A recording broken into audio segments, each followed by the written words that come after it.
Hey guys, it's Lon from the ECOM Zone, and in this video I want to show you guys how I run my Facebook ads to make $1 million a year. So we're just going to go through the testing phase and the scaling phase. So I'm going to assume that you guys have watched my other Facebook ad guides, and this one's very important here, my most recent one, and also how to actually optimize your Facebook ads. So of course we're going to start off with you have to have a built store. After you've built your store on Shopify, you then have to create your ad creatives. Now you're probably wondering, what sort of ad creatives do you need? So there are two options. You can either go with video ads, or you just rely solely on image and carousel ads. And if you're wondering which one you use, well basically if you're selling problem solving products or unique products that people have never seen before, or not self-explanatory products, then you're going to need a video. If you're selling self-explanatory products like a plate, bowl, or something that people could see and they understand what it is, then you can use an image or carousel ad. However, this isn't a blanket rule for every product. For example, if you're selling jewelry, then it's nice to have a video ad of the jewelry being worn. Same with selling apparel wear. You know it's a hoodie, but it's also good to get videos of someone wearing the hoodie. So once you have your ad creatives, you then create your test campaign on Facebook. Now, if you don't have any ad creatives, then you need to create ads inspired by competitors. So what I simply do is go on Facebook ad library and then check out what sort of ads other people are running. So the first shop that I like to look at is Shop Fabulov, and they actually just launched a few more ads recently. But you can see they have tons of ads, tons of video creatives that you could take a look at. You want to look at their hook, their audio that they're using. Are they using AI voice, human voice? Do they have someone speaking to the camera at first? All these points you need to really take into account. Next is Pupring. He has 140 ads running right now. As you can see, so many video ads. Next person, Icon Amsterdam. And these are all his ads. It's not filtered to active ads. But again, you can see he's selling clothing wear, and a lot of his ad creatives are videos, if not all of them. And then the Udi, you can see they have a mixture of videos and also, I think they're pictures. It looks like they're pictures. So yeah, it's always good to take a look at other companies.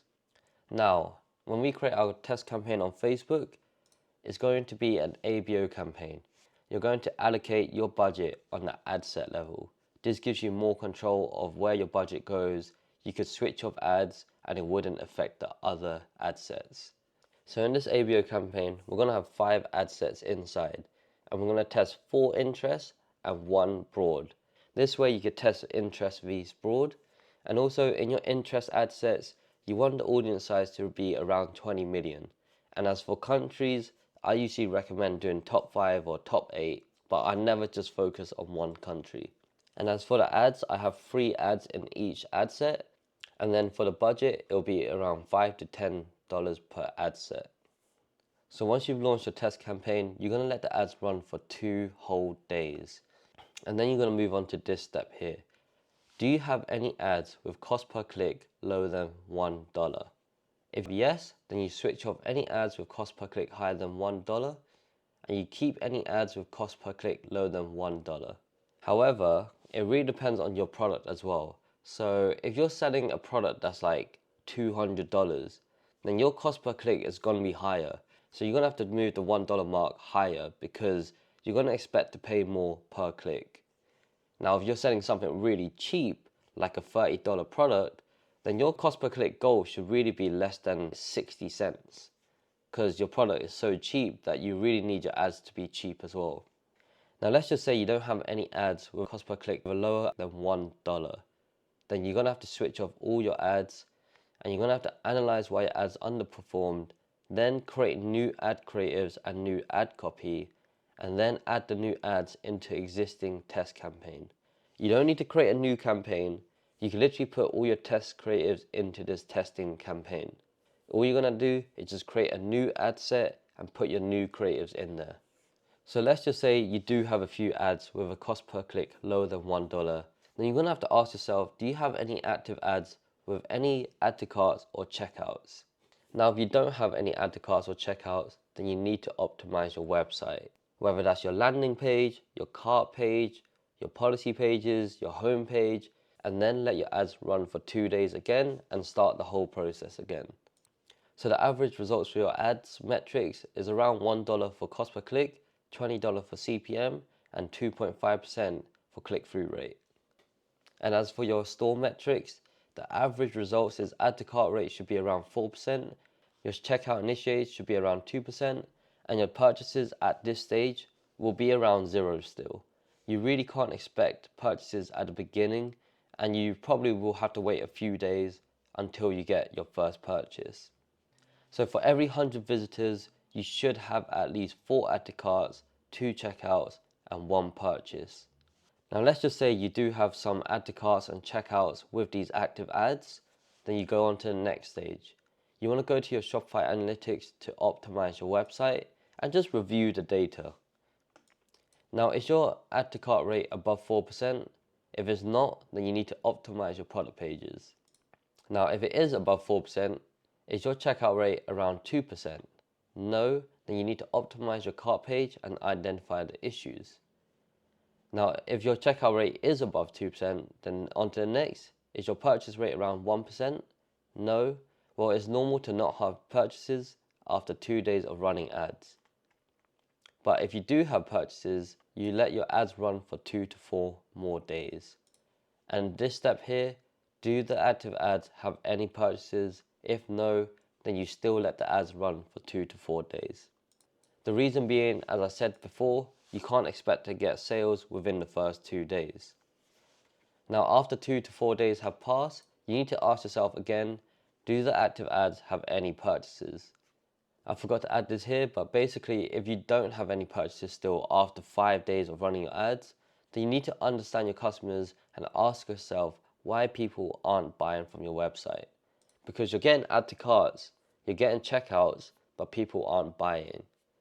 So you really need to understand your metrics, go to your website and start reviewing your entire site. Now let's just say you do have some purchases, then great news, I know it's a good feeling, but it doesn't stop here and you need to keep grinding. So next, can you identify any winning ad sets or ads? So up here there's a post-it note. What is a winning ad set? Well, winning ad sets should have more than 5 purchases for the duration the ad was on, with a ROAS higher than your break-even ROAS and your CPA lower than your break-even CPA. Usually the average break-even ROAS is around 1.6, I would say, like 1.5, and to work out your break-even CPA is literally just what you sell the product for minus your cost of goods, minus cost of shipping, and minus any fees that you pay for like Shopify payments or PayPal, and that is your break-even cost per acquisition. And you really want to aim for a $20 or more break-even cost per acquisition. So for example, you really want to sell something for $40, and then you're going to have to buy it for around like $15 to $18, and that leaves you with $22 break-even cost per acquisition. The reason why I say this is the higher that number, the more leeway you're giving yourself when you're scaling, because ads will only get more expensive when you're scaling up. So now that we've gone through the testing phase, it's actually time to move on to the scaling phase. And the scaling phase is very simple. Can you identify any winning ad sets or ads? If yes, then you could go 2 routes. So this route here, you're literally just scaling budgets by 10 to 30% depending on the performance. So what do I mean by this? Well, if your ROAS is like 5 or 6 or 4 or really high numbers, then you can scale your budgets by like 30% comfortably. However, if your ROAS is like 2 or 3 for your ads, then probably stick to like 10 to 20%. So after you scaled your budgets, you're going to let your ads run for 1 to 3 days. Then you're going to ask yourself, are your ads still performing? Because at this point, people like to rush it, where they scale budgets by double or even triple or more than like 50%. And that actually kills your ads, so I wouldn't advise scaling to those levels. Unless it's like Black Friday and you're surf scaling on the day, then that makes sense. However, if you're not confident in running ads, then I still wouldn't scale to those numbers. Now, if your ads are still performing, then you can literally go back to step 1 and you scale your budget even more every 3 days. It just keeps going. Now, if your ads aren't performing, then you should really reduce your budget by 10 to 30%. Now, what do I mean by ads still performing? Again, it's going back to your ROAS and your CPA. If your CPA is rising through the roof, your ROAS is dropping, and you're barely making any sales, then I'll reduce your budget by 10 to 30%. And then you wait 1 to 3 days. So essentially, it would go back to here. So after 1 to 3 days have gone by, you're going to ask yourself, are your ads still performing? And then if it's no, then you have to reduce your budget again. However, you can only do this cycle so many times before you should really switch off that ad set, duplicate the ad set into the same campaign, and then let that run again. Now let's talk about this route down here. So after you identified winning ad sets, you duplicate winning ad sets into the same campaign and test different interests. So all you're doing is changing the audience.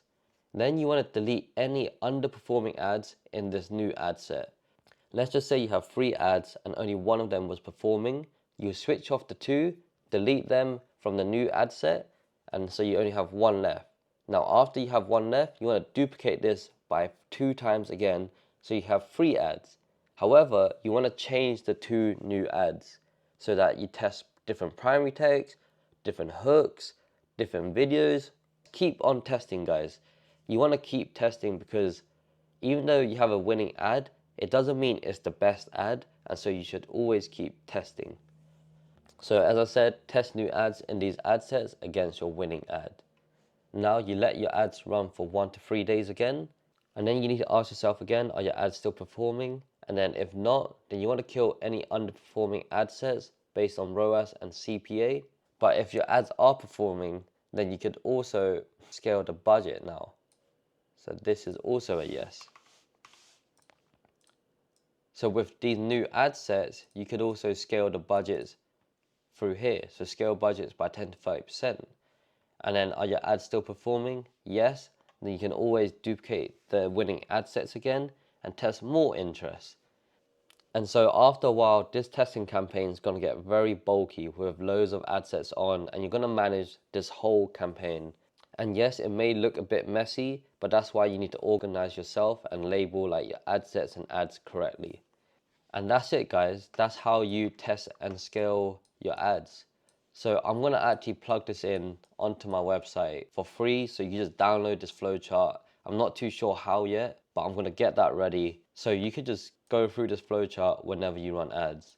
Of course, like this doesn't 100% work out for everyone. It's just like a blanket flowchart for the majority of us. And if you still need help after watching my videos and going through this flowchart and you still don't know why you're not making sales, then I really advise you to book a call with me, and then we could go through your metrics, go through your ads, go through your funnels, and I'll offer you suggestions. So in my future video, I'm actually going to go through a testing campaign setup and just walk you through some different scenarios of what will happen after running ads for 7 days. So yeah, if you guys enjoyed this video and found it helpful, smash that like button, subscribe to my channel, share it with your friends, and see you next time. Peace.